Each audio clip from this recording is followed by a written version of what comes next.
Mr. Silent Channel. Please don't skip the ads, at paki-like naman, share at subscribe mo na rin. Salamat.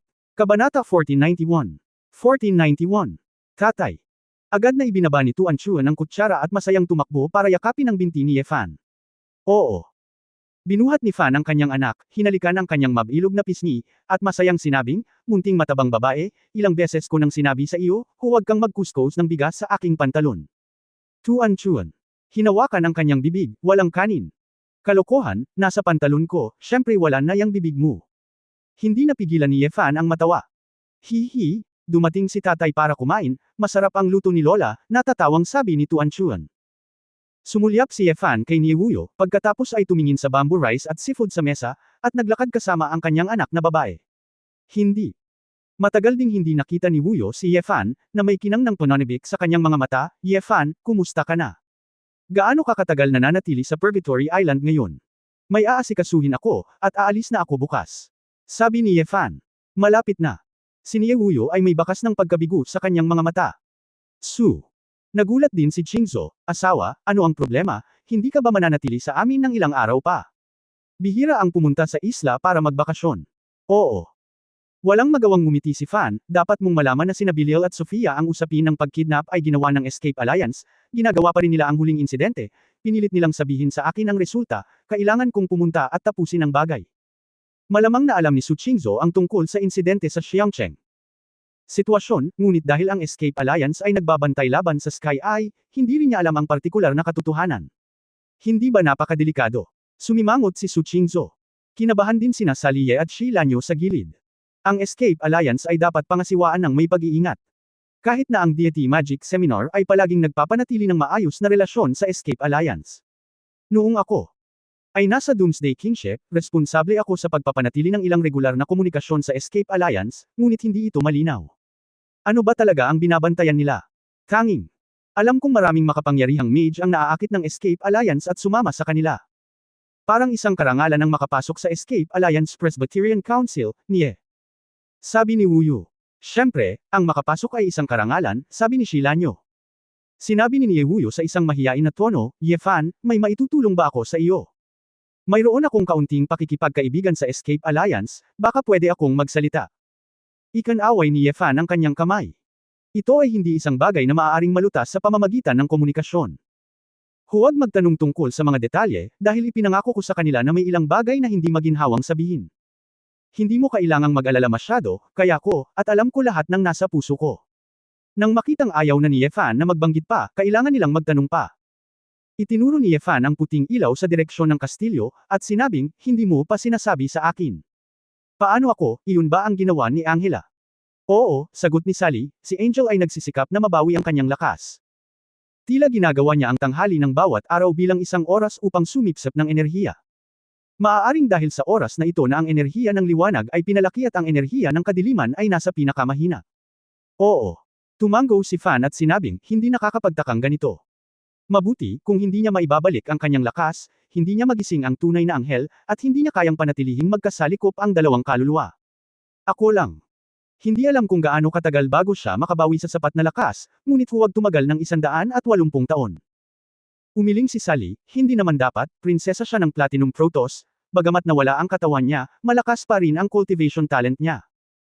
Alam na alam niya kung ano ang gagawin, at ang pinakamahusay na mga resulta ay maaaring makamit sa pamamagitan ng paglilinang. Pakiramdam ko ay halatang bumubuti ang kanyang lakas araw-araw. Kaya lang, ang enerhiyang ito ay talagang nakakadiri para sa atin na nagsasanay ng black magic. Napabuntong hininga si Niewuyo. Isang flash ng pag-iisip ang sumilay sa mga mata ni Fan, at siya ay bumulong, kung si Angela ay maaaring maging mas malakas sa lalong madaling panahon, ito ay magiging isang magandang bagay para sa atin. Kung wala ako, maaari din siyang maging garantiya. Kung tutusin, pinanatili pa rin niya ang kaluluwa ni Angela, at dapat nasa atin pa rin ang puso niya. Kuya Fan, ano ang sinasabi mo, bakit wala ka? Sabi ni Shilanyo na nakakunot ang noo. Oo. Nalaman ni Fan na medyo nakakatakot ang sinabi niya, at mabilis na tumawa, ibig kong sabihin, kung hindi ako magiging abala ng mag-isa, hindi ba maganda na may prinsesa mula sa Protoss na tutulong? Kung talagang lalaban ka sa Doomsday King power sa hinaharap, natatakot ako na hindi magkakaroon ng sapat na lakas tao. Asawa, huwag kang masyadong matakot ha. At gaano man kabilis ang paggaling ni Angel, hindi ko akalain na marami itong magagawa sa loob ng ilang taon o kahit 10 taon. Isang mataas na antas, sabi ni Su Qingzhou. Oo, si Angela ay walang sariling katawan kung tutusin, ngunit ang kanyang kaluluwa ay malakas, na hindi sapat upang mabilis na makabawi sa isang mataas na antas, sabi din ni Sally Ye. Si Shilanyu ay nag-iisip, nakatingin sa lalaking may komplikadong mga mata, Ye. Sabi ni Fan na may bahagyang ngiti, sige, wag na nating banggitin to, kakain na tayo. Masarap tong bamboo rice, bigyan mo rin ako. Ni Yewuyu tuwang-tuwa siya nang mabalitaan niyang gustong kainin ng kanyang anak ang pagkain ginawa niya, at nagmamadaling kumuha ng bamboo tube ng bigas at inilagay ito sa harap ni Ye Fan, nanunood ng may matinding pananabik. Oo. Kumagat si Fan at tinikman ito ng mabuti, tumangala siya kay ni Yewuyu, tumango, at sinabing, ang sarap. Nakaramdam si ni Yewuyu ng panginginig sa kanyang puso, at damaloy ang daloy ng init sa kanyang mga mata, namumula ang kanyang mga mata, at halos hindi siya umiyak. Ilang beses sa kalagitnaan ng gabi nang nananaginip siya pabalik, naisip niya kung ano ang mangyayari kung makakapagluto siya ng pagkain para sa kanyang anak bilang isang ina tulad ng isang ordinaryong pamilya.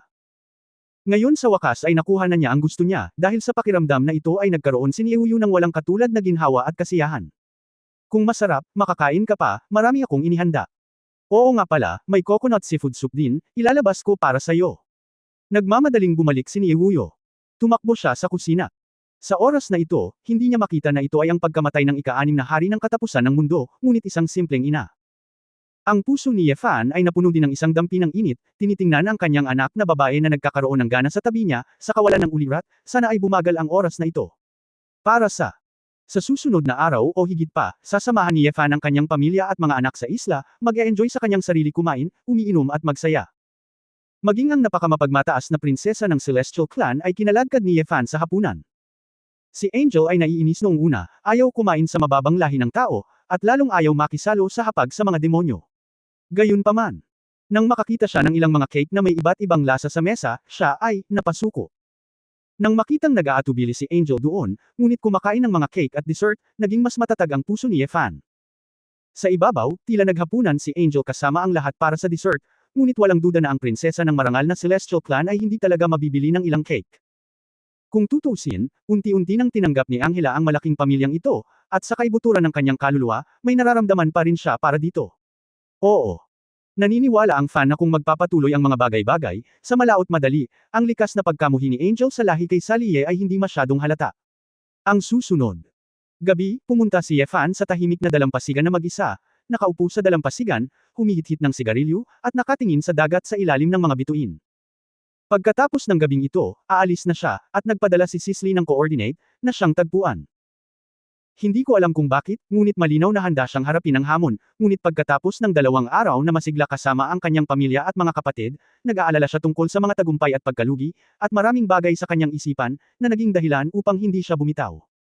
Sa sandaling ito, ang tunog ng mga yabag ay nagmumula sa likuran. Halika, isang figure ang dumating sa likod ni Ye Fan. Kabanata 1492 Yelo at Niebe. 1492 isang kakaibang halimuyak, na sinamahan ng malambot at mesla na katawan, ang yamakap kay Ye Fan mula sa likod at inilapit ito. Kuya Ye Fan. Ito ang unang pagkakataon na nalaman ko ito. Kaya natatakot ka rin. Napansin na ni Ye Fan na lumapit si Shilanyo. Dahil sa Rhinoceros Gu, napakadali para kay Shilanyo na mahanap siya. Oo. Bahagyang ngumiti ang Fan, girl, hindi mo ba kayang ilabas ang Rhinoceros Gu? Bakit pakiramdam ko palagi mo akong sinisilap? Hindi bale, masilip mo rin ako. Ibibigay ko sa iyo ang lahat. Tingnan mo, mahinang tumawa si Shilanyo. Oo. Napabuntong hininga si Fan, nalaman mo pa rin. Ano ang mahalaga, lahat ay natatakot minsan, ngunit ang ilang mga tao ay umatras, at ang ilang mga tao ay haharapin ito. Kalsada ng Shilanyo. Tumingin si Ye Fan sa malayo na may malalim na mga mata at nanatiling tahimik. May bahid ng sama ng loob kay Shi. Ang mga mata ni Lanyo, at tinanong niya, Brother Ye Fan, nasa tabi mo ako, bakit iba ang iniisip mo? Sino ang iniisip mo? Hindi napigilan ni Ye Fan ang pag-iyak, ano ang kinakain mo? Suka, iniisip ko. Hindi ko alam kung ano ang nangyari sa panig ni Ir sa Dharma King. At Yue, dapat ko ba siyang bigyan ng paliwanag? Shi, napakagatlabi si Lanyo. Lumapit kay Ye Fan mula sa likuran, inilagay ang kanyang mga braso sa leeg ni Ye Fan, at sinabing, bakit mo ito iniisip ngayon? Gusto mong iligtas si Prinsesa Air at hanapin si Ling Yue, maaari kang bumalik at umalis muli. Kahit na hindi ko alam kung ano ang iyong gagawin. Pero, naniniwala ako na magiging maayos ka. Huling beses na nawala ang iyong cultivation base at nakaligtas, at sa pagkakataong ito ay tiyak na makakaligtas ka. Kung nasa panganib ka, dadalhin ko ulit si Xiaojin, at hahanapin kayong magkasama. Paprotektahan kita. Saglit na natigilan si Ye Fan, at pagkatapos ay hindi niya napigil ang matawa, silly girl. Paanong nagkataon sa tuwing, nagkataon lang na nailigtas ka? Si Xiaojin ay lalong hindi mapagkakatiwalaan, at hindi ko alam kung saan pupunta.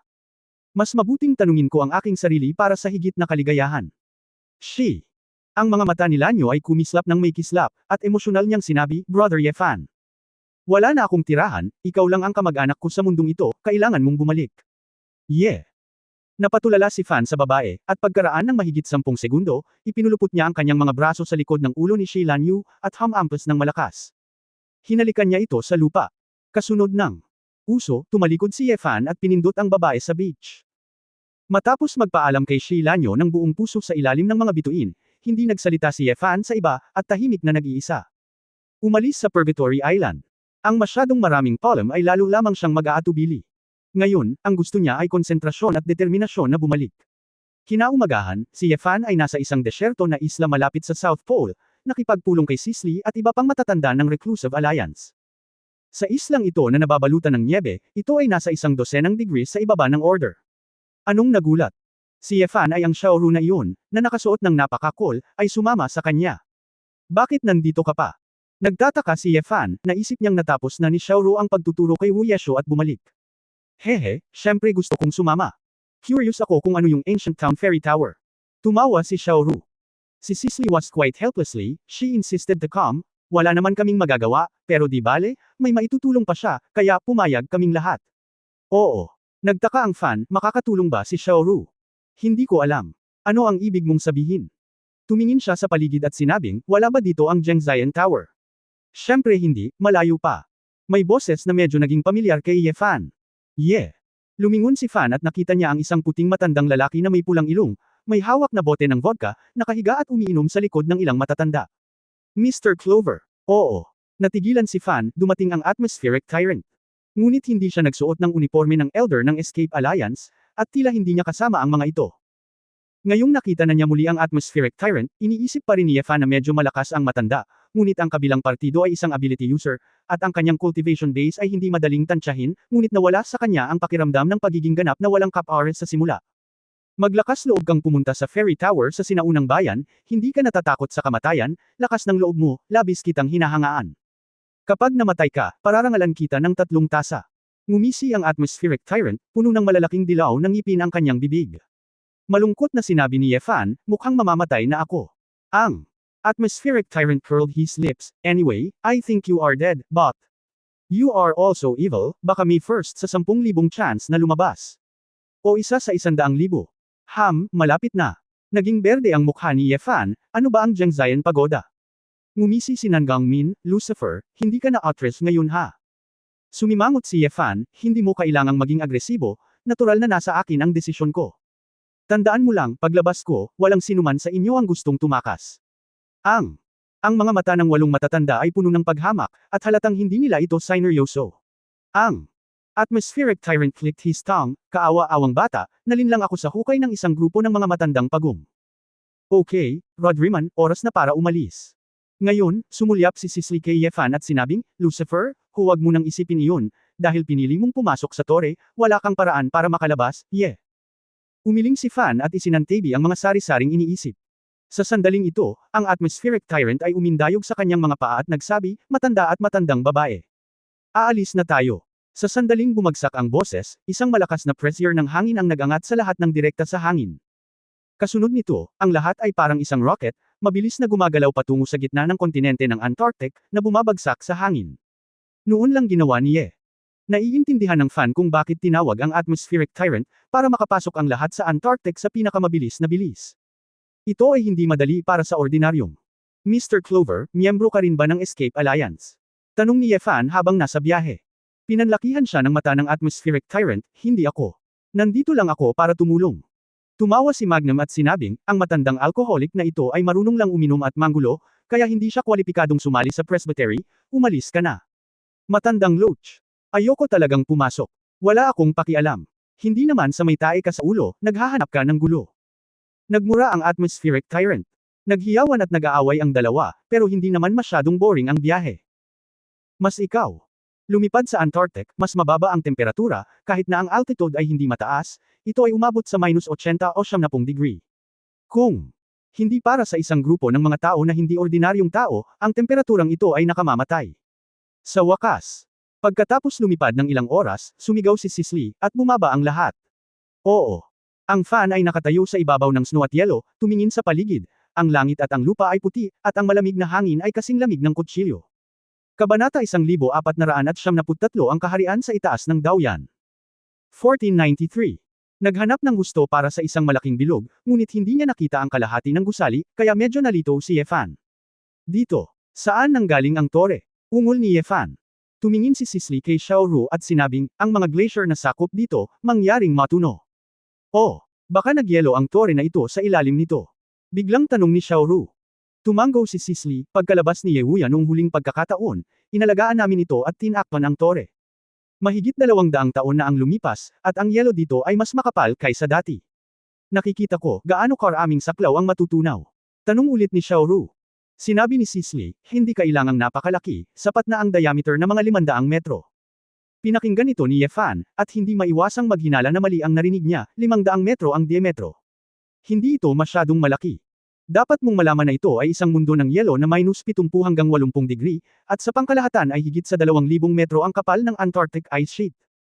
Katumbas ito ng pagsasabing kailangan ni Xiaoru na tunawin ang isang malaking ice sheet na may lapad na 500 metro at may taas na higit sa 2,000 metro. Nakakatakot ang dami, anong bigat ng mga ice cube na ito. Sa hindi inaasahang pagkakataon, sumang-ayon kaagad si Xiaoru, okay. Pagkatapos ay umatras ka pa. Matapos dumating ang lahat ilang daang metro ang layo, tanging si Xiaoru, isang maliit na figure, ang naiwan na nakatayo sa lugar na iyon. Sa susunod na sandali, ang katawan ni Xiaoru ay napalibutan ng isang pagsabog ng nagninangas na gintong pulang apoy ng phoenix. Parang gintong araw, biglang sumisikat sa mundong ito ng yelo at nyebe. Sa loob ng ilang panahon, sa radius na daan-daang metro, ang lahat ay nagsimulang makaramdam ng heat wave. Ang temperatura sa paligid ng -10-10 degree ay patuloy na umakyat, at ang nagyayalong hangin na umiihip ay naging mainit na hangin. Ang tumataas na presyon ng tunay na kakanyahan ay nagpaparamdam sa mga tao na parang isang pagsabog ng bulkan, na gustong lumunin ang libu-libong milya at sunugin ang lahat.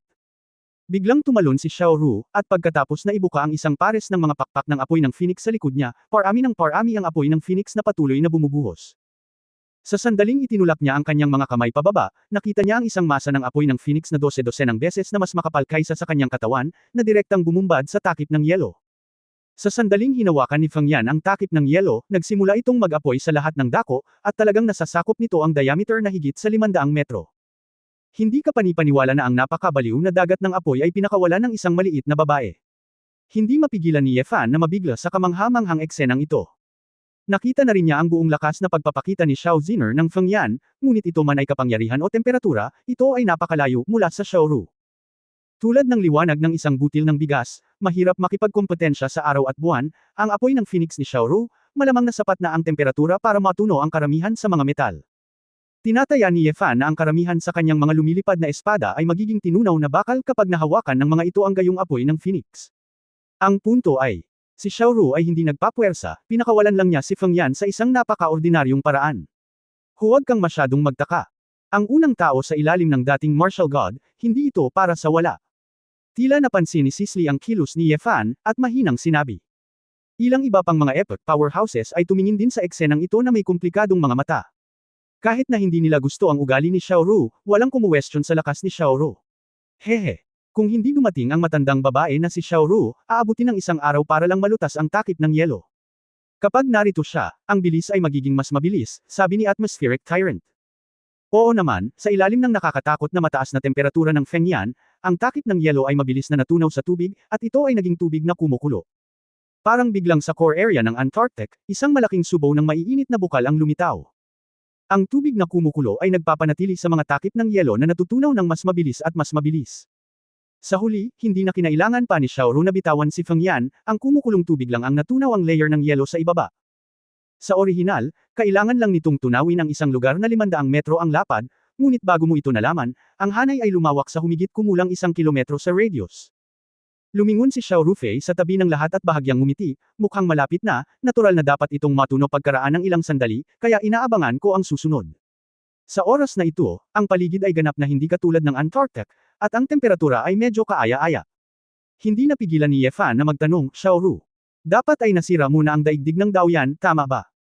Sa sandaling binigkas ang tanong, isang grupo ng mga epic powerhouse sa paligid ang tumingin kay Ye Fan na may kakaibang mga mata. Tahimik din si Xiao Ru, kumislap ang kanyang mga mata, at tumingin sa kanya na may kalahating ngiti. Hindi mapigilan ni Ye Fan na makaramdam ng kaunting hiya, bakit mo ako tinitingnan ng ganito? Ikaw brat, nasisiraan ka na ba? Ano ang tingin mo kay Xiao Ru? Daoyan Realm. Bago niya nakilala ang Diyos ng digmaan, kumpleto na siya Daoyan. Pinaikot ng atmospheric tyrant ang kanyang mga mata. Tumawa din si Nangang Min at ang iba pa at sinabing, ito ay isang binata na walang kaalaman. Itong sinaunang bayan na Fairy Tower, makikita mo ang resulta kung hindi ka papasok. Haha, tawa ako ng tawa. Bumantong hininga si Sisley, sabi, Lucifer, hindi ba sinabi ni Yewuya sa iyo ang tungkol sa mga miyembro ng mga sinaunang Diyos? Paanong si Xiao Ru lang ang may Dao Yanjing? Ngayon, at least naabot na niya ang joint Dao, Great Consummation. Siya si Dao. Narinig ni Ye Fan ang larangang ito sa unang pagkakataon, ito ba ang kaharian sa itaas ng Daoyan? Hihi. Parang hindi mo talaga maintindihan, tama, ang mga taong talagang makakarating sa banal na kaliwanagan. Kaunti na lang, mas bihira pa si Daoyan, halos walang nakakaalam tungkol sa Hidao, nakangiting sabi ni Xiao Ru. Hindi natatakot si Ye Fan na magbiro, at tapat na sinabi, lagi kong nilinang ang sarili ko. Natural, hindi ko alam ang mga bagay na ito. Hindi ko alam kung nakakahiya ito. Walang nagturo sa akin. Si Xiao Ru, na mukhang isang elder, ay tinapik ang likod ni Ye Fan at sinabing, okay lang, sabihin ko sa iyo, sa itaas ng Dao yan ay ang kaharian ng Harmony Dao. Ang tinatawag na Harmony Dao ay ang Dao na mauunawaan. Pagsamahin at pagsamahin, hayaan ang primordial na espiritu na pagsamahin sa tao, at ganap na makabisado ang sariling tao. Tulad ng para sa karagdagang up, ito ay ang maalamat na kaharian ng kahabaan ng buhay. Hindi ko alam kung anong klaseng kaharian ito. Sabi nga, kapag narating muna ang kaharian na iyon, halos hindi na lang ito mamatay, ilipat ang mga bundok at punuin ang dagat, at magagawa ang kahit ano. Pagkatapos, mayroong isang mas ilusyon na kaharian ng Duotian, ngunit ito ay mas mahiwaga, at hindi ko alam kung ito ay isang kasinungalingan. Ye Fan shock. Kahabaan ng buhay. Kunin ang langit.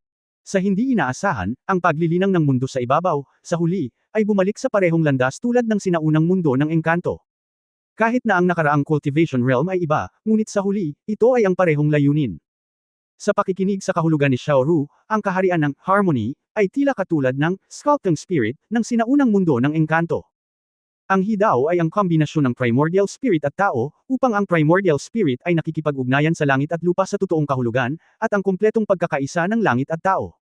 At ang paghubog ng espiritu ay upang magparami ng isang purong Daos na espiritu sa pamamagitan ng ginintoang core. Sa katunayan, ang pangwakas na layunin ay pareho. Biglang naunawaan ni Ye Fan.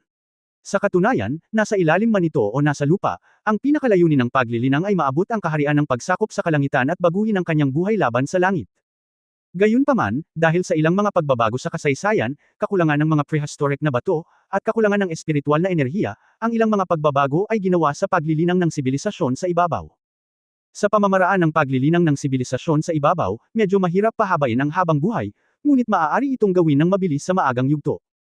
Kung tungkol sa sinaunang immortal na daigdig ng mga espiritu, sinusunod nito ang pinakamaagang paraan, at ang pag-unlad ay mabagal, ngunit maaari nitong mapanatili ang kalusugan at pahabain ang buhay.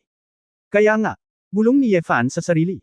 Itinagilad ni Xiao Ru ang kanyang ulo at nagpout, siguro. Naabot na ni Yewuya ang Duotian Realm, maaaring iyon ang limitasyon na maaabot ng mundong ito, ang pinakamababang Tai Chi Realm sa 5 Tays.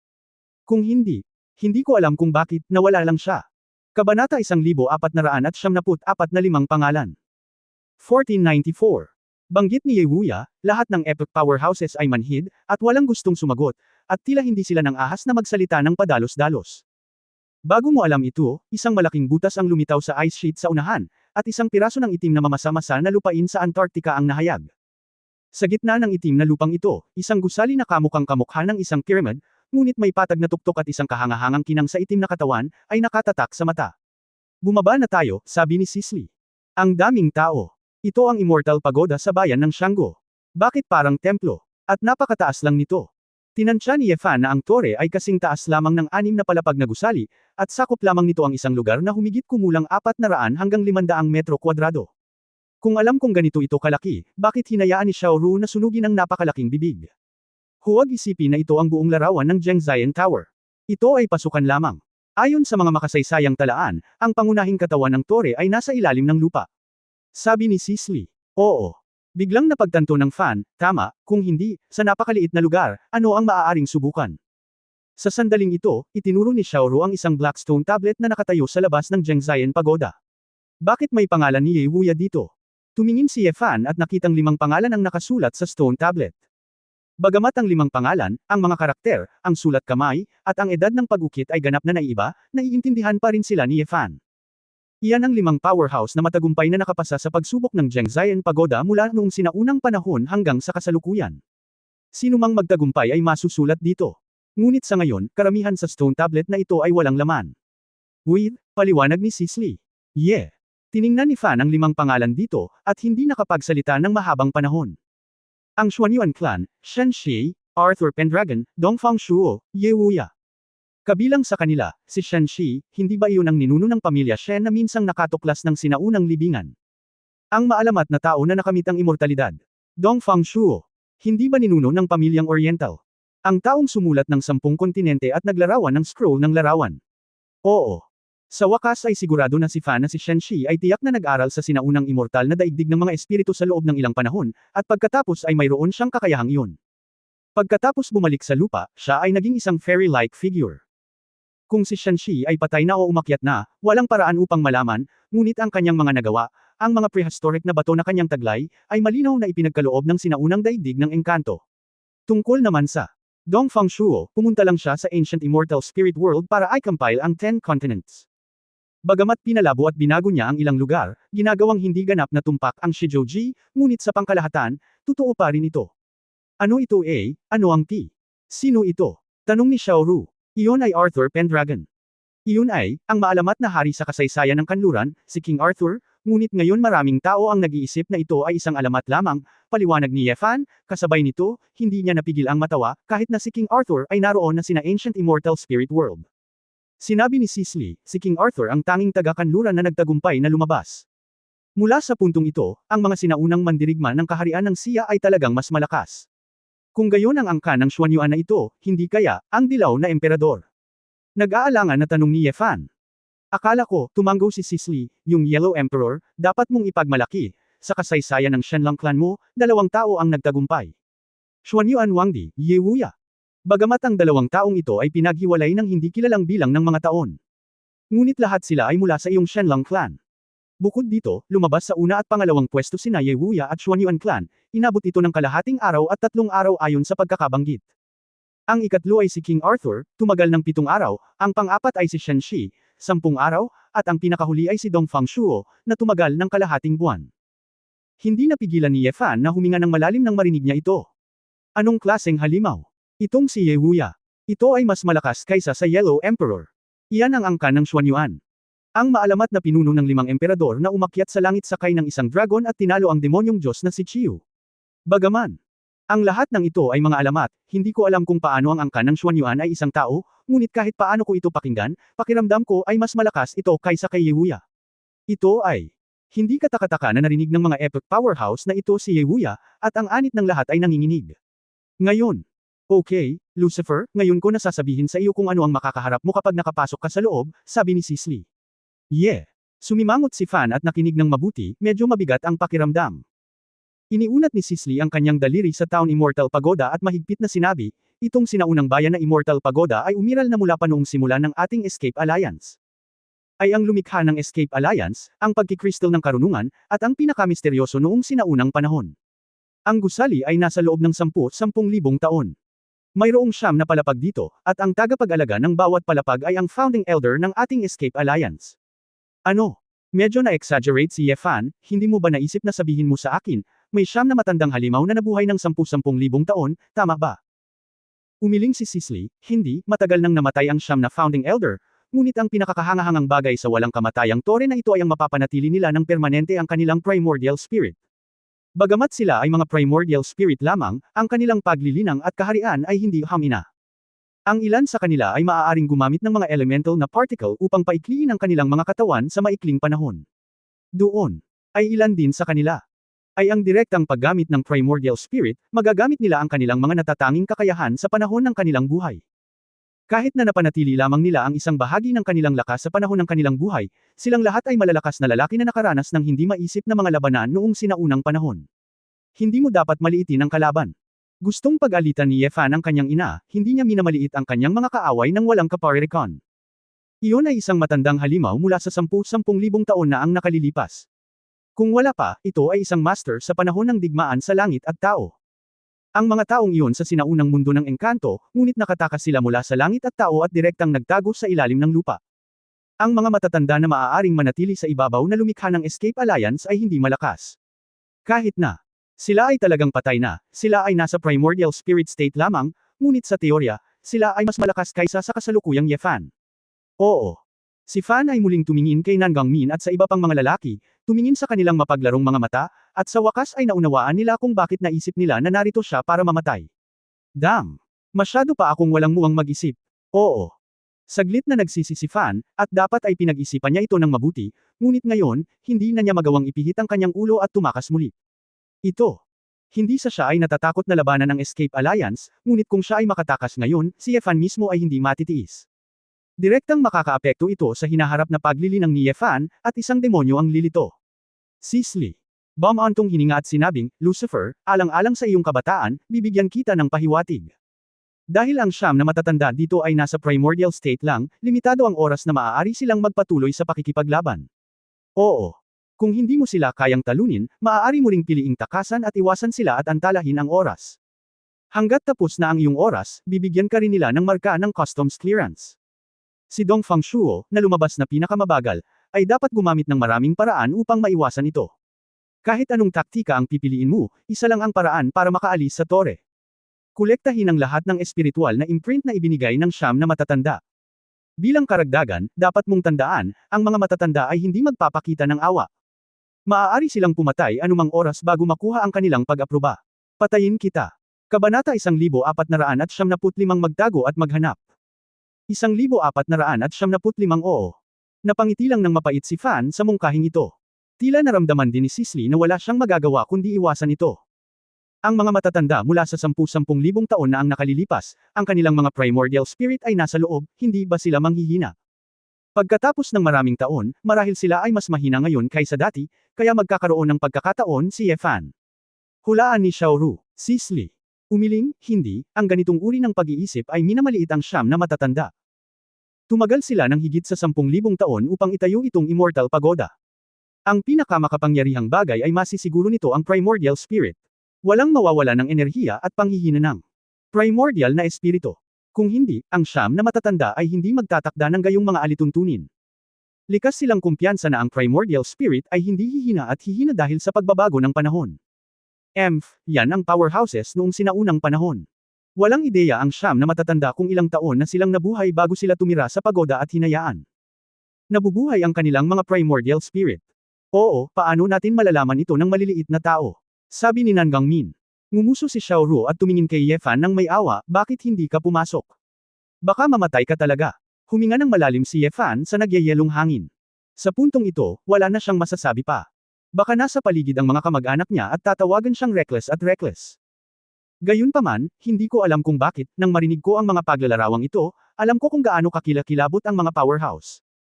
Bagamat may bakas ng takot si Yefan sa kanyang puso, labis siyang sabik na tanggapin ang gayong hamon. Big deal, mahuhulog na naman siya sa paraan ng Diablo, gawin mo ang iyong makakaya. Nakatingin sa unahan. Ang pagkatakot dito at iyon ay hindi niya estilo. Sa sandaling naisip niya ito, isang ngiti ang lumitaw sa gilid ng bibig ni Yefan, at pagkatapos ay tumawa siya ng, haha. Nang makitang bigla itong ngumiti at tila tuwang-tuwa, lahat sila ay nagtinginan na nagtataka. Ang batang ito, hindi ba siya natatakot na tanga? Humigop ng alak ang atmospheric tyrant at bamulong. Oo. Si Fan, gayunpaman, ay tumingin kay Sisley at nagtanong, handa na ako, paano ako papasok? Ang batong tore na ito ay walang pasukan, at ang buong katawan ay sarado. Itinuro ni Sisley ang tuktok, at sinabing, ang pasukan ay nasa itaas, mayroong isang teleportation array, na hahayaan kang makapasok ng direkta sa tore. Kapag nakolekta mo ang mga espiritual na imprint ng siyam na matatanda, natural mong makikita ang labasan. Doon. Dati, walang paraan para makalabas. Ang lakas ng tore na ito ay hindi masisira ng malupit na puwersa. Ayon sa mga patakaran, mananatili kami rito ng 49 na araw. Pagkatapos ng 49 na araw, kung hindi ka pa rin lalabas, patay ka na bilang default. Sa pamamagitan ng paraan, mula noong sinaunang panahon, walang makakalabas pagkatapos ng 49 na araw.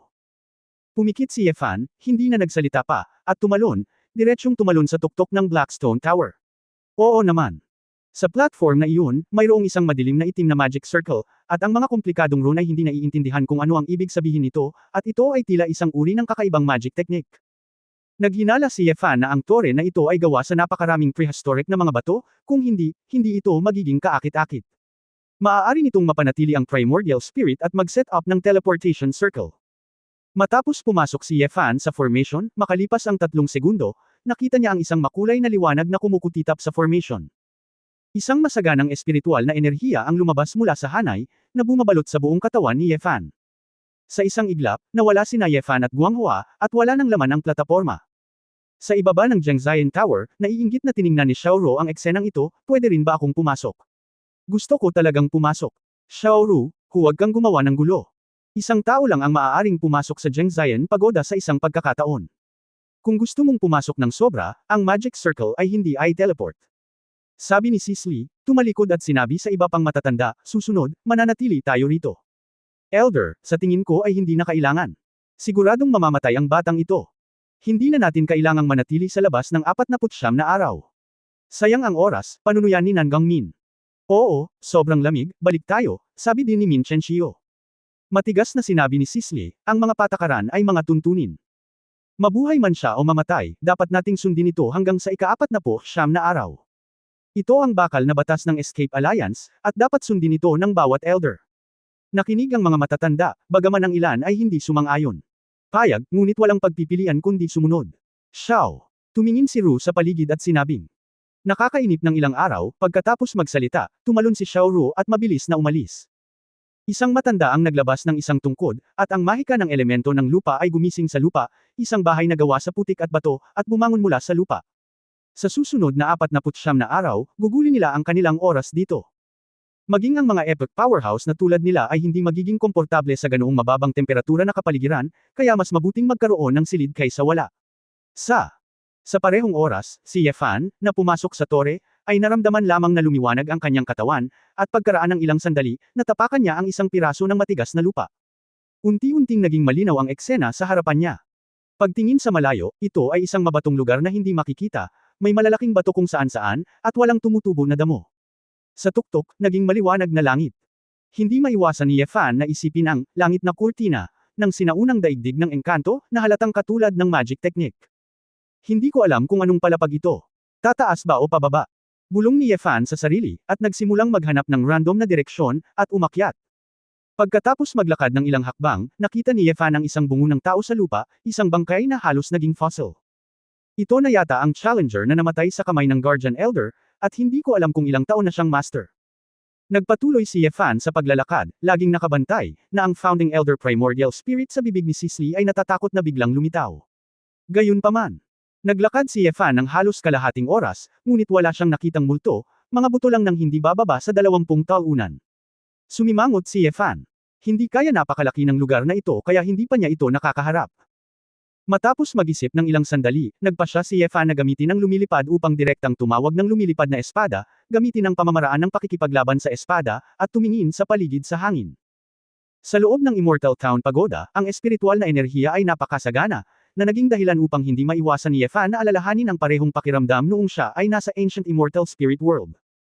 Sa lahat ng direksyon, ang tuloy-tuloy na daloy ng espiritual na enerhiya ay dapat ding maging isa sa mga susi upang matiyak na ang mga primordial na espiritong ito ay maaaring mabuhay ng mahabang panahon. Pagkatapos ng ilan. Dahil sa kuryosidad, sinubukan niyang abutin ang gilid ng layer na ito, pagkatapos ay sumugod sa tuktok ng kalangitan, at sinubukang umatake ng may layuning espada, ngunit hindi siya makagawa ng anumang bakas. Sa kasalukuyan, tila hindi niya ito mapipilit.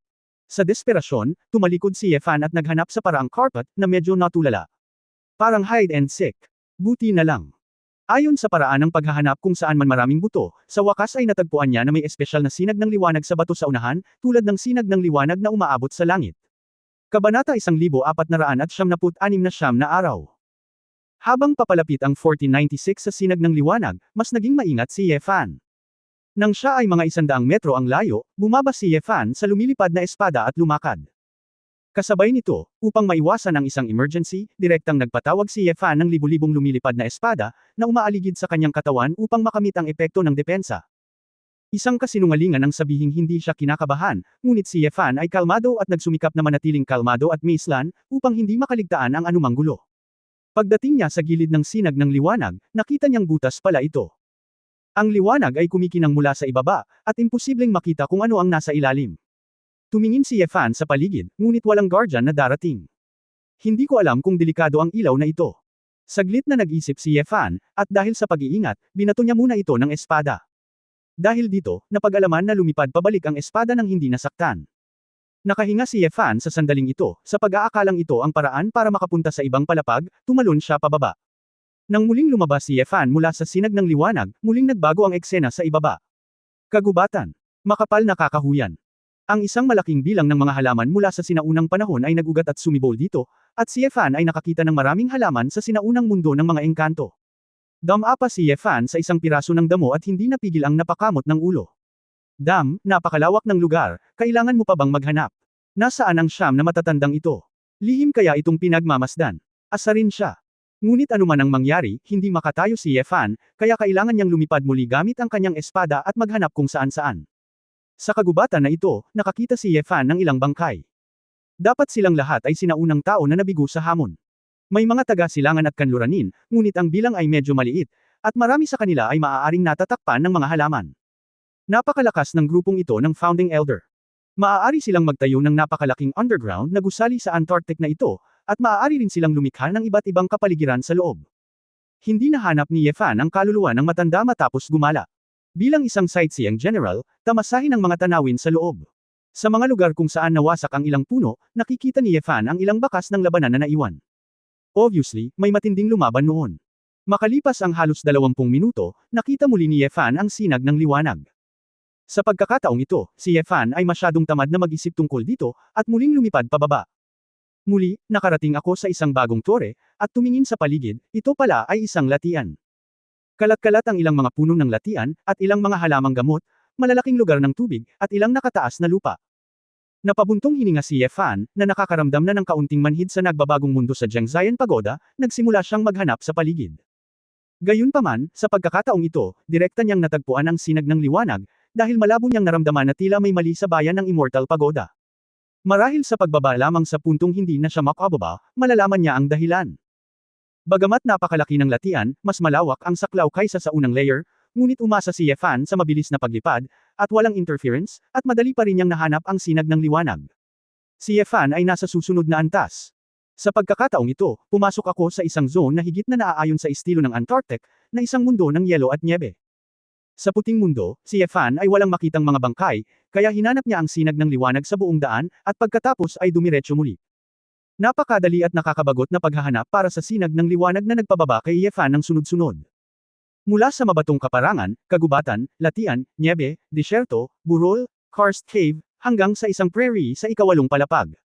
Mabilis na lumipas si Ye Fan, ngunit hindi niya nakita ang kalahati ng anino ng tagapag-alaga. Ano ba? Nasa huling palapag ba silang lahat?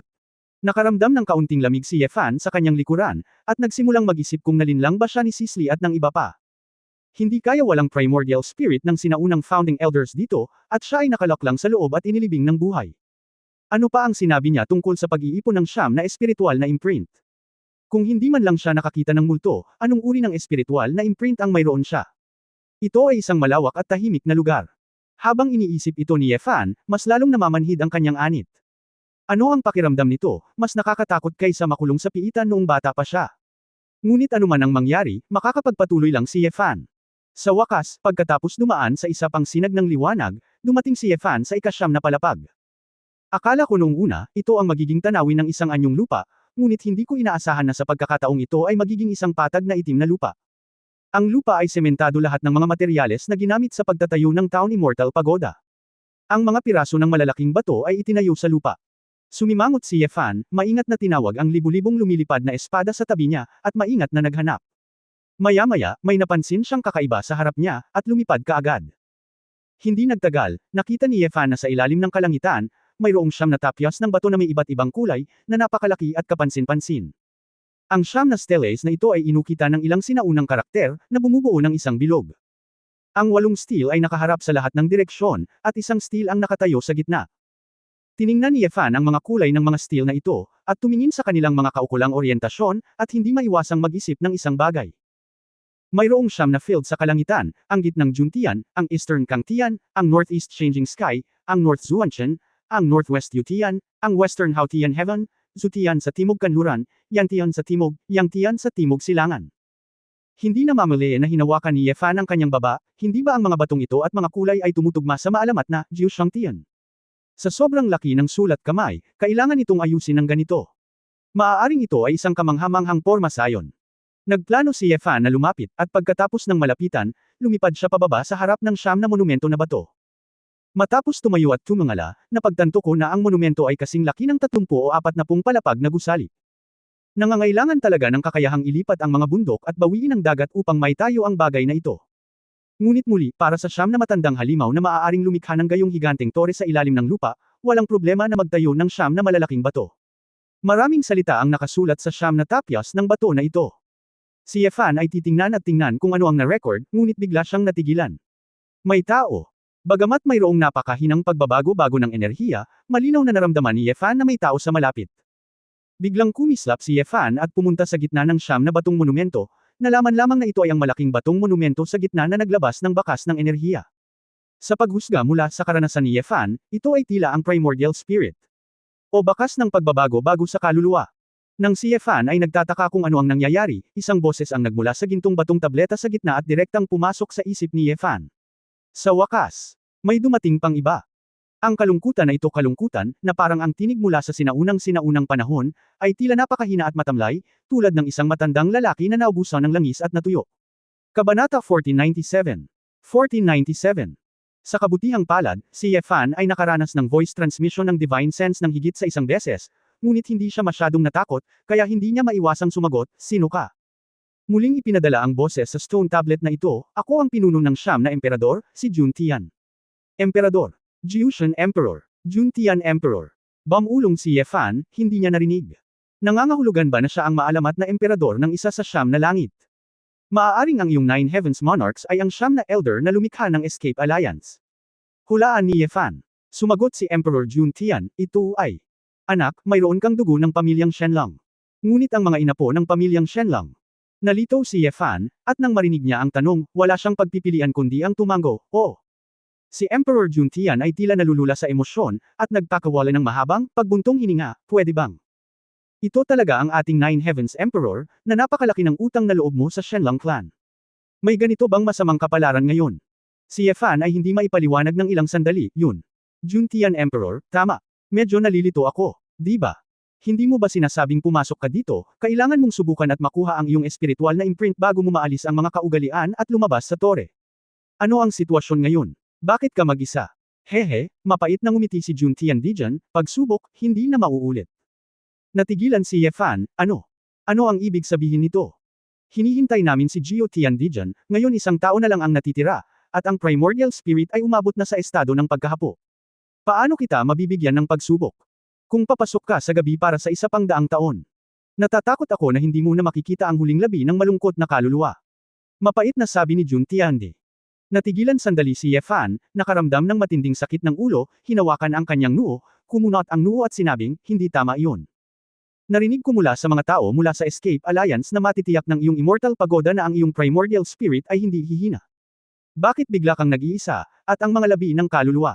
Sinabi ni Emperor Juntian, "Tama. Kung ito ay sentido komun, maaari nating panatilihin ang ating primordial spirit sa bayang ito ng immortal pagoda. Dahil lahat tayo ay hinubog sa katawan ng isang espiritu ng engkanto, malakas ang primordial spirit, naging Diyos na ako ng lupa, at tuluyan ng makaalis sa katawan. Pero, ang saligan ay kailangan ng ating mga primordial spirit na patuloy na bumalik sa lapida na ito upang sumipsip ng espiritual na enerhiya at patuloy na patatagin ang primordial spirit.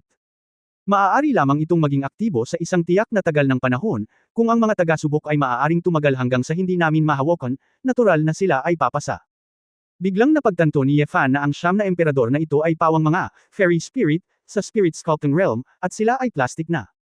Napakakaunti lang ang malalakas na tao sa spiritual realm, hindi nakakagulat na naglakas loob silang tawagin silang mga emperador. Gayunpaman, kung tutuusin, hindi pa nila naabot ang kaharian ng immortalidad, kaya ang iilang ito ay tuluyang nawala ang kanilang pisikal na katawan. Kung gayon, bakit hindi ka bumalik sa lapida? Bakit ang mga labi ng primordial spirit na lang ang natitira ngayon? Kakaibang tanong ni Ye Fan. Sinabi ni Jun Tiandi Jr. na may sakit, nakakatawa, may isa pang sitwasyon na hindi namin naisip. Iyon ay, makikilala ang Ye Wuya ng iyong Shenlong clan mahigit 200 taon na ang nakalipas. Pagkasabi nito, talagang may bahid ng takot si Jun Tian Emperor. Natigilan si Ye Fan at may masamang premonition sa kanyang puso, at nagtanong, Ye Wuya.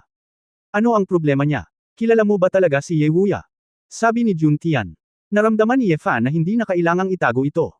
Anyway, alam na ng kabilang partido na siya ay mula sa dugo ng Shenlong clan, kaya sinabi niya, in terms of blood, siya ang lolo ko. My name is Ye Fan. Ano? May bakas ng galit sa kanyang boses, at naghisteryoso siyang umungol, ikaw ang apo ni Ye Wuya. Nakaramdam ng pananakit si Ye Fan sa kanyang ulo, at ngumiti ng mapait, Jun Tian Emperor, ano ang sinisigaw mo? Hindi ko alam, ano ang ginawa niya. 2 beses ko pa lang siyang nakilala sa kabuuan, at hindi ko siya kilala. Natahimik sandali si Jun Tian Dijan, bago niya sinabi sa mahinang boses, higit sa 200 taon na ang nakalipas. Sa Zhengzhien Tower, dumating si Ye Wuya upang hamanin. Si Ye Wuya ay napakalakas na ito ay hindi kapanipaniwala at ganap na naiiba. Dapat mayroong isang malakas na tao sa mundong ito, kahit na ito ay isang malakas na tao sa panahon ng digmaan sa langit at tao daan-daang libong taon na ang nakalilipas, ito ay katulad nito. Kung titingnan ng mga naghahamon ng Zhengzhien Pagoda mula pa noong sinaunang panahon, kahit ang angkan ng Xuanyuan ay kailangang tumira sa atin. 12 ng mga trick ang kailangan upang makakuha ng kinikilalang espiritual na imprint. Ngunit itong Ye Wuya, kaming Jushan Emperor, imposibleng suportahan siya ng higit sa 3 trick. Nais naming ibigay sa kanya ang espiritual na imprint, ngunit wala siyang pakialam tungkol dito, sinasabing maaari siyang lumabas nang walang pag-aproba namin. Bilang isang resulta, ang kanyang pamamaraan ay naging upang talunin tayo hanggang sa kaibuturan, pilitin na kunin ang ating mga labi at gamitin ang mga ito bilang espiritual na mga imprint. Kung hindi dahil sa emperador na ito na nagbabantay sa huling isa ito ang pinakamalapit sa lapida na ito, at isang sinag ng natitirang kaluluwa ang nakolekta sa lapida sa takdang panahon.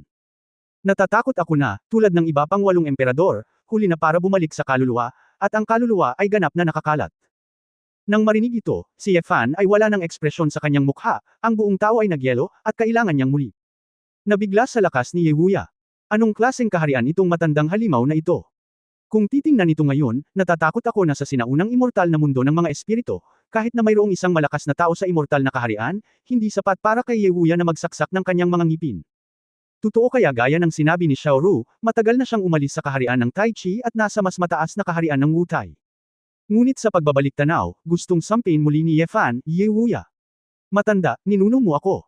Sa kalagitnaan ng pangungusap, nalaman ni Ye Fan na ang paggagalit sa ninuno ni Ye Wuya ay tila nakapipinsala sa kanya. Kaya binawi niya ito, hinawakan ang kanyang buhok, at naglakad pabalik-balik sa pwesto. Damn! Nabugbog niya kayong lahat. Kung gayon paano ko makukuha ang mental mark? Paano ako makakalabas? Si Ye Fan ay malapit nang umiyak, hindi pa siya nakakita ng ganoong kaawa-awang lolo, bakit siya galit na galit, hindi ba magandang magkaroon ng magandang imprint sa pag-iisip? Bakit kailangan mong pumatay ng tao? Ha, dumating si Jun Tian Dijan na may kasamang masalimuot na tawa, hindi ko inaasahan. Papasok na naman ang apo ni Ye Wuya. Ano? Ginawa ni Ye Wuya noon, hindi niya akalain na masasaktan ito. Kunin natin ang sarili niyang apo. Haha, karma is reincarnation. Umupo si Ye Fan sa lupa, at pagkatapos na minas, siya ay medyo nanlumo, ngunit hindi siya isang taong madaling yumuko, at nagsabi, Jun Tian Dijan, wala na ba? Anak, dapat kang mamatay. Kung gusto mo itong sisihin, maaari mong sisihin ang iyong lolo. Si Ye Wuya ay walang awa at hindi makatao. Yan. Nandito ka na, samahan mo ang emperador na ito, at matulog ng walang hanggan. Ngumisi si Jun Tian. Hindi inaasahan ni Ye Fan na sasabihin sa kanya ng kabilang partido, totoo man ito o hindi, tiyak na susubukan niya mismo at gagawa ng paraan. Hindi susuko si Ye Fan hanggang sa huling sandali. Pakiramdam niya ay maaaring hindi siya kasing liko at hindi magagapi gaya ni Ye Wuya, ngunit kahit papaano ay patuloy siyang magsisikap. Nang makitang tumigil si Emperor Jun Tian sa pakikipag-usap sa kanya, inisip ito ni Ye Fan, tumayo, at nagplanong tingnan kung ano ang nakasulat sa lapida ni Emperor Jushan. Siguro, mahahanap niya ito mula sa mga sinaunang tekstong ito. Bakas. Kabanata 1498 Seryoso. Kung ang mga sinaunang tauhan noong 1498 Dati, tiyak na hindi malalaman ni Ye Fan ang isang salita. Ngunit sa kabutihang palad, hiniling lang niya kay Chu Yunyaw na tulungan siyang malutas ito, at kamakailan lamang ay nag-aaral siya, kaya alam niya ito, at naiintindihan din niya ang pangunahing pagbigkas. Pagkatapos ng lahat, para kay Ye Fan, ang pag-aaral ng wikang banyaga ay talagang napakadali. Siya ay may mahusay na memorya at natural na natututo ito ng madali. Hindi napigilan ni Ye Fan na mapabuntong hininga, tulad ng inaasahan, ang kaalaman ay kapangyarihan. Sa isang kritikal na sandali, kung hindi mo alam kahit ang mga salita, maaari kang mawalan ng paraan upang mabuhay. Kasalanan ni Yehuya ang lahat. Ang matandang ito. Pinatay ang Jushan Emperor na ito, at lumabas ng walang sabi-sabi. Naiwan pa rin ang kanyang pangalan sa stone tablet sa labas na parang wala ng iba.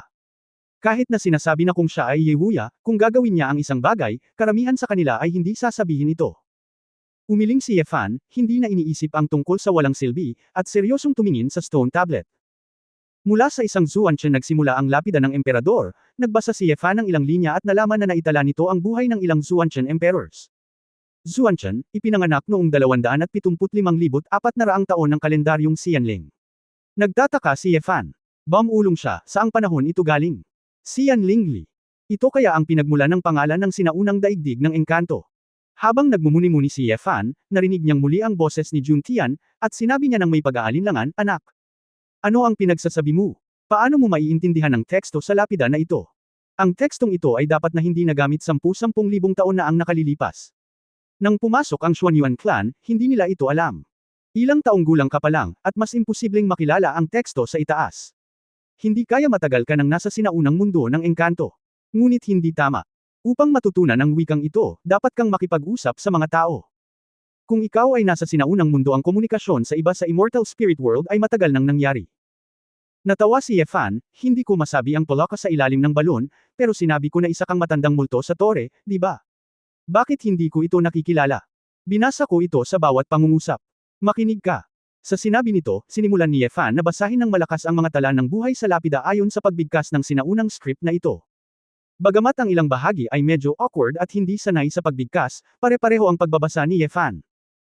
Sa ika-320,000 taon ng kalendaryong Xianling, si Emperor Zuanchen ay nakipaglaban sa kalangitan sa Xia, at pinalibutan at pinunasan ang mga general ng Tianren kasama ang mga panginoon ng angka ni Beidi. Matapos basahin ang mahabang listahan ng buhay ni Emperor Zuanchen, sa wakas ay naniwala si Emperor Jun Tian. Paano ito posible? Ito. Hindi makapaniwalang sabi ni Jun Tian, bakit mo nababasa ang mga salita noong panahon ng ating diwata? Sa pagkakataong ito, direktang nakipag-usap si Jun Tian kay Ye Fan sa sinaunang wikang ito. Nena si Ye Fan sa kanyang puso, ang mga matatandang ito ay lahat ng mga hamak, ang isang Yehuya ay hindi nagbibigay sa kanya ng paraan pabalik, at ang isang kalokohang Jushan Emperor ay tumangging sabihin sa kanya kung paano lalabas. Kaya nang marinig ni Ye Fan ang tanong na ito, galit na sinabi ni Ye Fan, ginawa mo ang Escape Alliance para pigilan ang paglabas ng mga tao mula sa sinaunang immortal na mundo ng espiritu, tama ba? Pero sayang naman, kung tutusin, matagal nang lumabas ang iba sa kanila, at nakilala ko na silang lahat. Nakuha ko ang mga salita at wika mula sa isang tao sa Northern Profound Sect. Tinatayang sa lalong madaling panahon, hindi na mate at tago ng mundong ibabaw ang mga sekreto ng langit at tao, at dadami pa ang mga sinaunang diwata. Ang mga tao sa mundo ay maaaring lumabas sa labasan na iyon. Ang nakakatawa, hindi alam ng gang ng iyong Escape Alliance ang tungkol dito. Akala nila ay ligtas na sila. Ano? Jun Tian nang marinig ito ng emperador, nakaramdam siya ng kaunting takot. Totoo ba ito? Umiling si Ye Fan, kailangan ko bang magsinungaling sa iyo? Kilala ko rin ang pioneer na ninuno ng pangkat ng Beishuan. Ang ninuno ng Xuanhai, lahat ay nakarating na sa kaharian ng immortalidad, higit pa kaysa sa iyo. Ang isang magsasaka na hinubog sa isang diwata ay dapat na mas malakas, tama? Naniwala agad si Emperor Jun Tian, at galit na sinabi, ang mabahong brat na iyon mula sa Xuanhai. Talagang nakalusot sa immortal na kaharian. Ang pagong na iyon na may pagkaliit ng ulo. Talagang nagtagumpay. Damn! Inis. Napangiti si Ye Fan. Bakit, magkakilala ba kayo dati? Noong nakipaglaban siya sa langit at mga tao, si Xuanhai ay isang monghe lamang sa ilalim ng emperador na ito. Bagamat siya ay hinubog sa isang makalangit na espiritu, hindi siya may kukumpara sa emperador na ito. Kung hindi dahil sa amin, ang emperador ng Jushan. Ako ay lumalaban sa langit at sa tao, hindi na naninirahan sa paglilinang, at sa huli ay hindi tayo mamamatay sa katandaan. Nabigo akong makapasok sa kaharian ng mahabang buhay, malungkot at nanghihinayang sabi ni Jun Tian Dijan. Lumiit ang ngiti ni Ye Fan. Mula sa inscripsyong ito, makikita na ang Nine Heavens Emperors na ito ay nakipaglaban sa daan-daang libong taon para sa sibilisasyon ng planetang ito. Mula sa puntong ito, pareho rin silang mga bayani na mas karapat-dapat na igalang kaysa sa mga desyerto sa sinaunang daigdig ng engkanto. Kaya lang, ang Juntian Emperor na ito ay nasaktan ng husto ng isang matandang lalaki tulad ni Yehuya, kaya galit na galit siya kay Yefan. Magaling si Xuanhai, ang kaharian ng mahabang buhay, ang nagtatag ng bundok, dapat ay malaya siyang namumuhay. Kung alam niya na ang mundo sa ibabaw ay ngayon, walang langit at tao, tinatayang pangungunahan niya ang kanyang sekta ng Beishuan upang sakupin ang isang malaking bilang ng mga tao. Ang mundo sa ibabaw. Nag-isip si Yefan, at kung siya si Xuanhai, dapat ay ganoon din ang ginawa niya. Pagkatapos ng lahat, ang mga tao ay pumupunta sa matataas na lugar, at ang tubig ay dumadaloy sa mababang lugar. Hindi. Ang mundo sa ibabaw ay isang bagay na pinaglaban namin at ng mga ninunong na mandirigma ng iyong angkan upang ipagtanggol. Kung hahayaan ang mga duwag na iyon na samantalahin ang kawalan ng laman para makapasok. Kami. Hindi namin may pahinga ang aming mga mata. Kung may pisikal na katawan si Juntian, baka nagsuka siya ng dugo sa mga oras na ito. Sabi ni Yefan na may maamong ngiti, wala nang ibang paraan. Ayon sa kasalukuyang sibilisasyon sa mundong ito, natatakot ako na walang makakapidyaw sa mga monghe sa larangan ng mahabang buhay. Sa karamihan, 2 o 3 lang. Ngunit ang problema ay ang mga monghe sa larangan ng paghubog ng kaluluwa. Nagawa na nilang walisin ang mundo. Ang mga tao sa sinaunang immortal na daigdig ng mga espiritu, ay hindi lumalabas, at kapag nakalabas na sila, talagang hindi na nila ito mapipigilan. Anak, hindi mo alam ang tunay na kaseryosohan ng bagay na ito. Mahigpit na sinabi ni Juntian, sa tingin mo. Ang edad ng mga diwata na espiritu, at ang mundo ngayon, ay maaaring pareho. Nang tayo ay isinilang at lumaban sa langit at tao ang panahon ay sumusunod sa batas ng mahihina. Maaaring patayin ng malakas ang mahihina nang walang dahilan at alipinin ang mahihina. Tulad ng mga tigre na kumakain ng tupa, ang mga ahas ay kumakain ng mga daga, lahat ay makatwiran. Ang mga tao ay pumatay ng walang anumang kasalanan.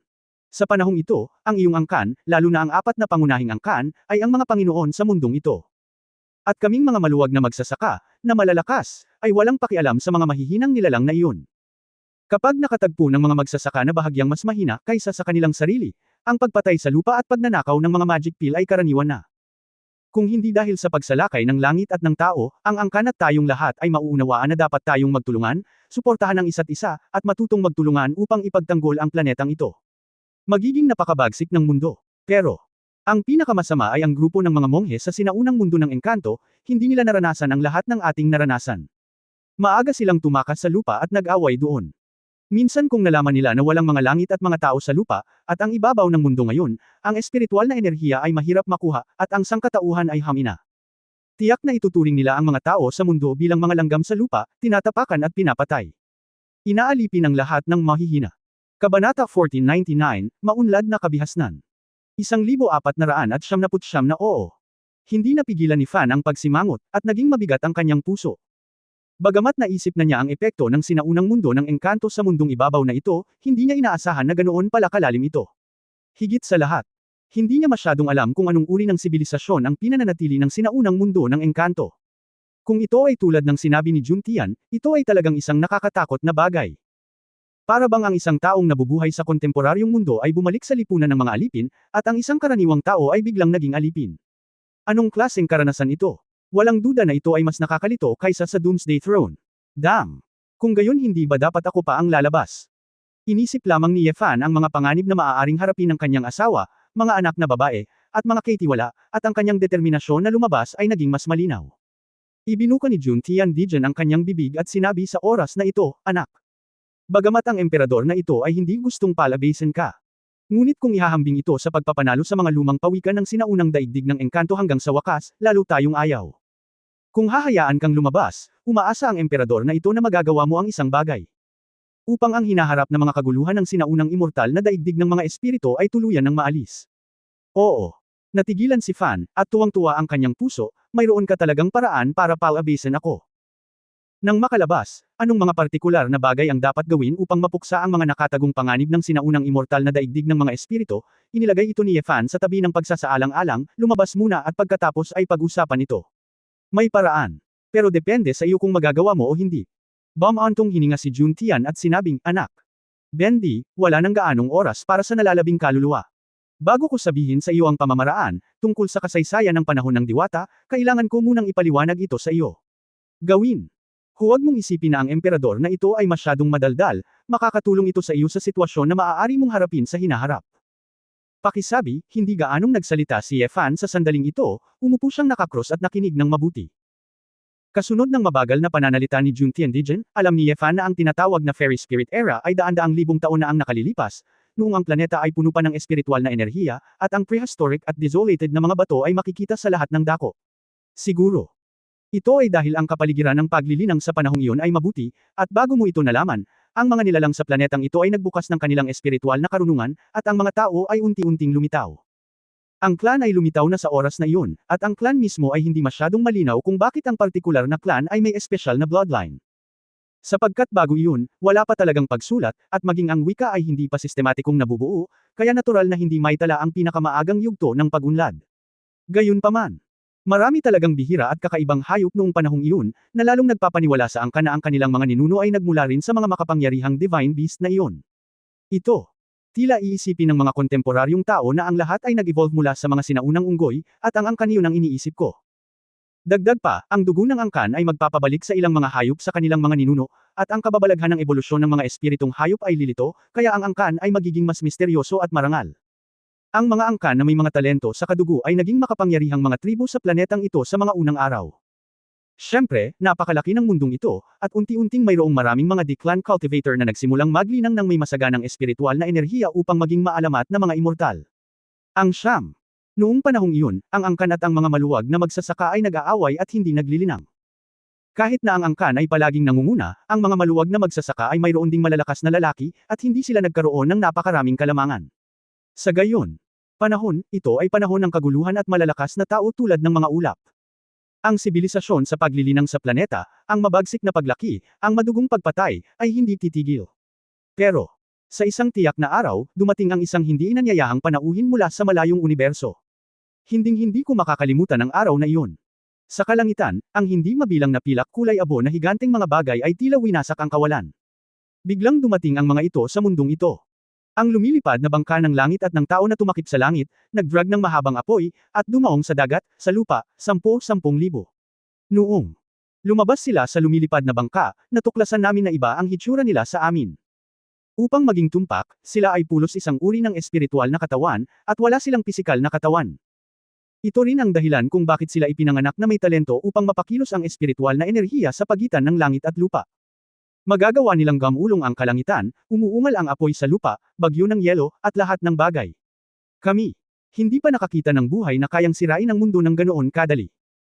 Higit pa rito, napakatalino nila, naiintindihan nila kaagad ang ating wika, at sasabihin sa atin, nagmula sila sa kabilang panig ng kalawakan, isang sibilisasyong tinatawag na Ether.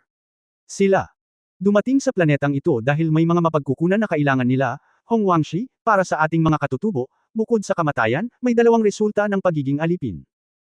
Hindi mapigilan ni Yefan na magulat nang marinig niya ito, Ether. Ether. Hindi ba ito ang nagtatag ng Power User Association? Pangalanan ito pagkatapos ng pagdating ko sa Ether Tower. May mga alamat. Bago iyon, si Ether ay ang Diyos ng paglikha, at lahat ng mga gumagamit ng kapangyarihan ay may mga kapangyarihan dahil mayroon silang isang tiyak na halaga ng enerhiya ng Ether sa kanilang mga katawan. Hindi kaya. Ang Power User Association ay isang Diyos na nilikha ng Human Etheric Civilization. At, ang mga superhuman ay may mga gene ng Etheric Civilization. Ayon sa paglalarawan, ang Ether ay dapat na isang napaka-advanced na species. Ang pangkalahatang siyentipikong pananaliksik ay naniniwala din na ang pinaka-advanced na sibilisasyon sa universo ay purong isang lahi na umiiral sa anyo ng enerhiya. Dahil sa pagkakaroon lamang ng isang purong enerhiyang katawan, hindi ba ito isisilang, matanda, may sakit at mamamatay, at maaari itong mapangalagaan ng mas mahabang panahon, at lahat ng mga reaksyon ay magiging pinakamabilis. Malinaw, ang Ether ay ang lahi na umunlad sa antas na iyon. Human paglilinang, ang pagtugis ng mamaya upang hubugin ang espiritu, kahabaan ng buhay, sa katunayan, ay upang gawin ang enerhiya katawan ng primordial espiritu malakas. At ang Ether, ang katawan ng enerhiya ay ipinanganak, ito ang puwang. Kahit na pinag-iisipan ito ni Yefan, punong-puno ang kanyang puso, ngunit hindi niya pinutol ang mga salita ni Jun Tiandijan. Ayon sa kwento, ang sibilisasyong Ether, dahil ito ay bumaba mula sa langit, ay tinawag na sibilisasyon ng langit at tao. Ang langit at ang mga tao sa pangkalahatan ay masyadong makapangyarihan, na nagiging sanhi ng angkan at ang maluwag na magsasaka na mahulog sa isang napaka-passive na sitwasyon sa simula, pinapanood ang Hongwang Stone na dinambong. Kahit na napakahina ng mga magsasaka, ordinaryong tao, sa panahong iyon, natural na walang pinagkaiba sa mga langgam na maaaring year-okon hanggang mamatay sa mata ng langit at ng tao. Ang layunin ng langit. Masyadong malaki ang agwat sa pagitan ng mga interstellar race, lalo na ang Advanced Energy Body Civilization, at ang Life Body Civilization. Basta, bilang tao ay walang masyadong pakialam sa manok, itik, at isda na kinakain nila araw-araw, sa mata ng langit at ng tao, ang tao ay hindi isang buhay na karapat-dapat sa awa. Noong panahong iyon, napagtanto namin na kapag ang lahat ng tao, maging angkan man o maluwag na magsasaka, ay nagkakaisa, magkakaroon sila ng pagkakataong labanan ang pag-atake ng langit at ng tao. Noong panahong iyon, talagang ipinakita ng mga ninuno ng iyong angkan sa panig ng tao, lahat ng mga anak ng angkan na gustong magtago sa ilalim ng lupa ay pinatay lahat. Kung tutusin, kakaunti ang mga anak ng angkan ang talagang nagpakita ng kanilang pagkamahiyain. Lahat ng angkan, walang kumalibit sa likuran, at lahat ay sumugod sa harapan. Tayo ang nasa unahan ng laban. Marahil, pinahahalagahan ng angkan ang teritoryong ito ng higit sa sinumang tao, kaya ito ay pambihirang mabangis at hindi natatakot sa kamatayan. Kami, Jiushan Emperor, kasama ang isang grupo ng mga nakakalat na mandirigma na nanatili sa lupa, kasama ang angkan, nakipaglaban ako sa langit at mga tao sa hindi kilalang bilang ng mga taon. Ang labanan na ito ay tumagal ng mahabang panahon, at ang sinaunang immortal na daigdig ng mga espiritu, sa unang 10,000 taon, isang grupo ng mga duwag, ay tumakas sa lupa, at lumitaw lamang. Noong panahong iyon, hindi namin sinisisi ang grupo ng mga maluwag na magsasaka. Pagkatapos ng lahat, hindi sila sapat na malakas. Marami lamang ang mahihinang magsasaka, at ang ilan ay nasugatan na at nangangailangan ng pangmatagalang pagpapagaling. Ako.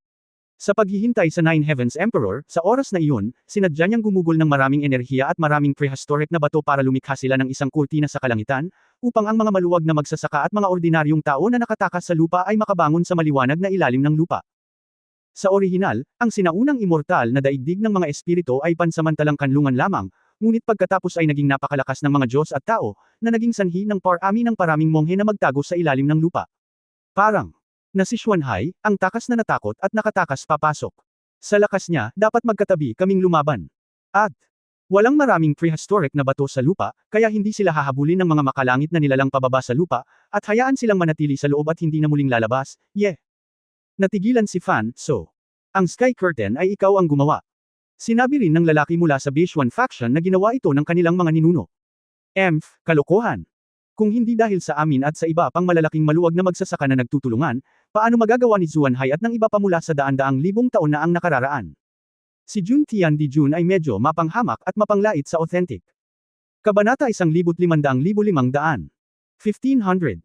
Nagtataka din si Ye Fan noon, paano kaya ang mga deserters na ito, ang pakiramdam ay may mga malalakas silang tutulong sa kanila noon. Sa madaling salita, mahigit 100,000 taon na ang nakalilipas, si Jiushan Emperor at isang grupo ng mga tunay na Masters of Loose Cultivation ay nagtatag ng santuwaryo na ito sa sinaunang mundo ng engkanto. Sa orihinal, ito ay para sa ilang matanda at mahihinang kababaihan at mga bata, at mga taong may mababang base ng paglilinang, upang hindi umahan bilang kumpi ng kanyan at mabuli ng basta-basta. Pero sinong mag-aakala na kahit ayos lang ang cultivation base ay marami pa rin ang gaamon sa buhay at takot sa kamatayan, kaya pumasok din. Hindi nakakagulat na labis na minamaliit ni Emperor Juntian ang ninuno ng Xuanhai. Bagaman naiintindihan na sabihin na siya ay natatakot sa kamatayan, hindi lamang siya natakot sa kamatayan at nakatakas sa lupa, ngunit nagsinungaling din na ang sinaunang mundo ng engkanto ay nilikha ng kanilang mga ninuno, na medyo labis. Kung gayon si Juntian Emperor, paano mo natalo sa wakas ang mga Diyos? Bakit laging iniisip ng mga tao sa sinaunang daigdig ng engkanto na ang mga Diyos ang nanalo sa tagumpay at sinakop ang mundong ibabaw? Tanong ni Ye Fan. Saglit na natahimik si Jun Tian Dijan, ngunit sinabi niya, kami, hindi namin natalo ang mga Diyos. Nagtaka si Ye Fan, ano ang ibig mong sabihin? Hindi natalo ang mga Diyos. Kahit na ang mga powerhouse sa kaharian ng langit ay hindi kayang talunin ang pinakamalakas sa mga Diyos at tao noong panahong iyon, at maaari lamang mapanatili ang pantay na tagmang tunggalian. Ilang powerhouses sa mahabang buhay na kaharian ang napatay bago pa ang digmaan dahil minamaliit nila ang mga kaaway ng mga Diyos at tao.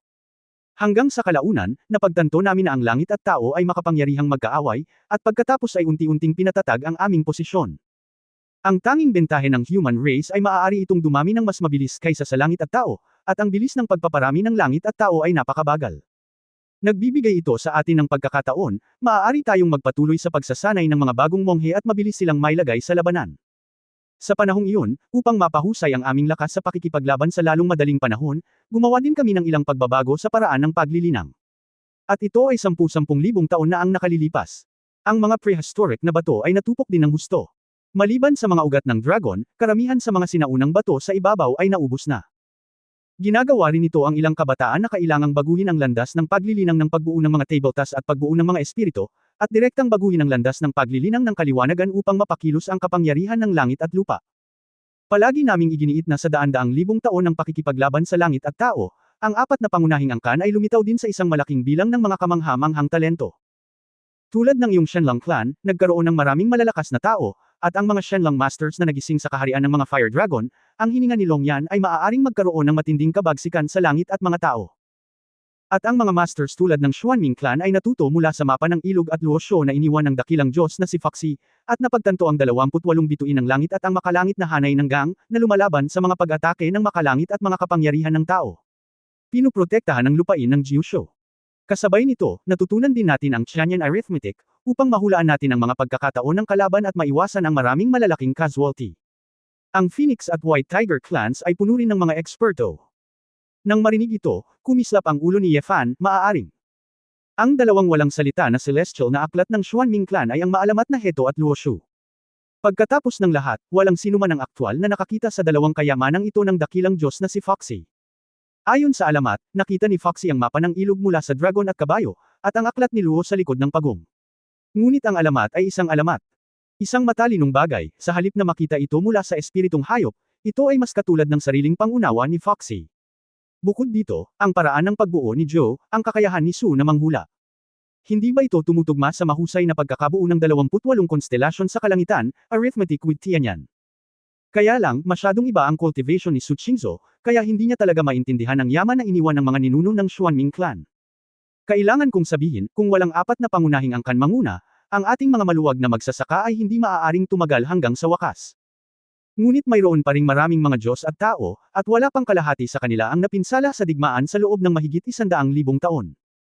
At kami ay pinatay at nasugatan ng hindi mabilang na beses, at palagi kaming nasa isang passive na defensive na sitwasyon, at halos walang pag-asa ng tagumpay. Nang akala nating lahat na ang planetang ito ay sasakupan ng langit at ng tao, at tayo ay papatayin sa bandang huli. Ngunit may nakagigimbal na pagbabago na hindi inaasahan ng sinuman. Kailan? Narinig ito ni Ye Fan, nalaman niyang may bakas ng takot sa boses ni Juntian, at hindi niya maiwasang magtaka, ano ang nangyari. Iyan ay, isang natural na kalamidad na sumisira sa mundo. Sa araw na iyon, hindi mabilang na apoy ang nahulog sa kalangitan. Sunod-sunod, ang mga apoy sa kalangitan ay bumagsak sa planeta, na winasak ang mga bundok at ilog at sinunog ang mga ito. Ang tubig sa dagat ay hamatak ng libu-libong talampakan at nilamon ang lupain, ang buong planeta, at walang nakaligtas. Sumimangot si Ye Fan, hindi ba ito bulalakaw na tumatama sa lupa? Hindi kaya ang pagkatalo ng langit at tao ay dahil sa pagkatalo, kundi sa labas ng langit tumama ang meteorite at naging sanhi ng kanilang kamatayan. Kahit na ang sakuna na lumilipol sa daigdig na iyon ay nagdulot ng malaking pinsala sa ating sangkatauhan, hindi ko inaasahan na tila ang mga extraterrestrial na lumilipad na bituin ay nagdala ng ilang kahangahangang pagbabago sa planeta. Mas hindi na makaligtas. Una, nagkaroon ng flash flood sa lupa, gamulong ang magma, at pagkatapos ay mabilis na pumasok sa panahon kung kailan ang buong planeta ay natatakpan ng mga glacier. Noong panahong iyon, malamig ang panahon at halos patay na ang mga halaman. Sa oras na iyon, isa-isa ay hindi mapanatili ang kanilang anyo, sila ay namatay ng napakabilis. Natigilan si Ye Fan, naalala niya na ang kasalukuyang siyentipikong pananaliksik ay nagsabi na ang pinakahuling panahon ng yelo ay natapos na 10,000 taon na ang nakalilipas. Hindi kaya namatay ang langit at tao noong the most recent glacial period. Makatuwirang sabihin na ang pinakahuling panahon ng glacial ay tumagal ng milyon-milyong taon. Muling umiling si Ye Fan, hindi, ang siyentipikong pananaliksik na ito ay nakabatay lamang sa kasalukuyang data upang hatulan, natural na walang ang taong ito, si Juntian Dijan, ay nakakakita ng malinaw. Pagkatapos ng lahat, nangyari ito 10,000 taon na ang nakalilipas. Normal para sa mga kontemporaryong tao na magkamali sa pananaliksik. Hindi ko inaasahan na ang labanan sa pagitan ng langit at tao ay hindi nanalo ng angkan. Ngunit, nakatulong ang meteorite natural na sakuna. Bagaman ang langit at ang mga tao ay mga katawan ng enerhiya, dapat din silang magkaroon ng mga kondisyon ng pamumuhay. Kung ang panlabas na kapaligiran ng enerhiya, tulad ng ilang mga bahagi, ay nagbabago, maaari silang mamatay. Hindi napigilan ni Ye Fan na mapabuntong hininga na baka ito ay, ang emperador ang nagbabayad. Kung hindi dahil sa angkan at Jiushan Emperor at iba pang maluwag na magsasaka, na nakipaglaban sa daan-daang libong taon, hindi na sana nila hinintay ang huling, salot. Anak, hindi pa tapos ang usapin, ang langit at ang mga tao. Bagamat namatay silang lahat sa oras na iyon, ngunit, hindi pa talaga sila tapos. Biglang sabi ni Juntian. Nagtaka si Yefan, maaaring may isa pang grupo ng mga Diyos at tao. Sinabi ni Juntian Dijon, huwag kang mag-alala, makinig sa akin ng dahan-dahan. Pagkatapos ng panahong iyon na ang mundo ay nagyelo, kahit na ang mga Diyos at tao ay tapos na, gayon din tayo. Mabigat na casualty. Ang mga labi ng mga Panginoon ng angkan ay inilibing sa bakana ng ugat ng dragon, upang ang kanilang kakanyahan ng dugo ay naging bahagi ng ugat ng dragon, upang bigyan ng mundo ng higit na espiritual na enerhiya at gawing mas mapasigla ang sangkatauhan. Ang angkan ang may pinakamalalang nasawi noong panahong iyon. Pagkatapos ng isang labanan, nagsimula akong magplanong magpagaling, at hindi ko na ibubuli ang mahihina tulad ng dati. At alam namin na ang wakas ay darating, at ang oras ay maikli, at natanto din namin ang isang seryosong problema, na nagtatago sa lupa. Ang grupong ito ng mga tao, ay naging problema. Pagtatapos ng kabanatang ito. For more updates, click on the notification bell.